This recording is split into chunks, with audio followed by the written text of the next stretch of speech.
మంచి ఛాన్స్ మళ్ళీ రాదు. చెప్పాలి కదరా. ఛ,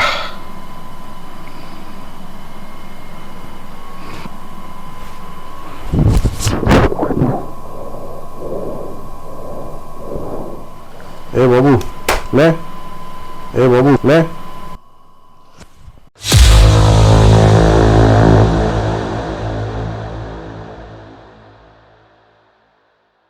మంచి ఛాన్స్ మిస్ చేసుకొని ఏడు వచ్చి పడుకుంటావా?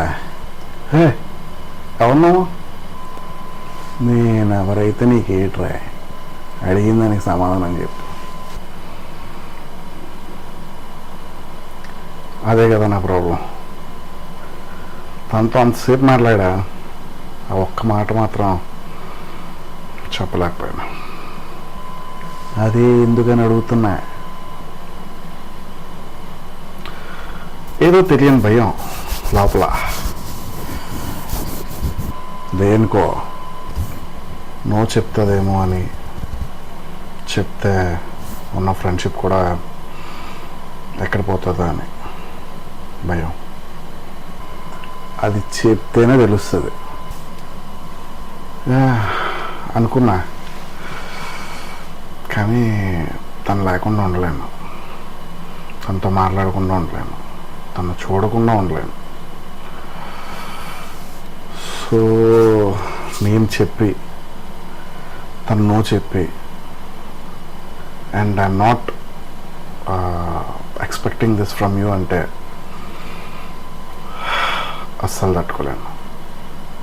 చూడు బుజ్జి, ఏదైనా చెప్తేనే తెలుస్తుంది, అంతేగాని అవతల వాళ్ళు ఏమనుకుంటున్నారని నీకు నువ్వే ఆలోచన చేసుకొని, వాళ్ళు నో చెప్తారని నీకు నువ్వే అనుకొని ఇలానే ఉంటే నీ ఫ్యూచరు పోగోదు, నువ్వు ముందుకు వెళ్ళలేవు. సో ఆ థింకింగ్ వదిలేసి నీకు నువ్వు ముందు వెళ్ళి చెప్పు. చెప్పిన తర్వాత వాళ్ళు ఏ డిసిషన్ అయినా యాక్సెప్ట్ చేయి. కరెక్టే, కానీ లేదు, వీని లేదు. ఫోన్ తీ.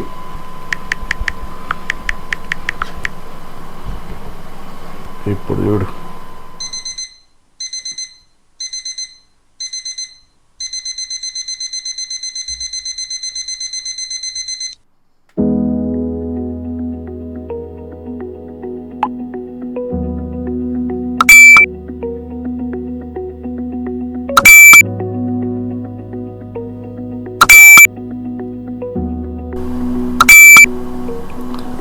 హలో,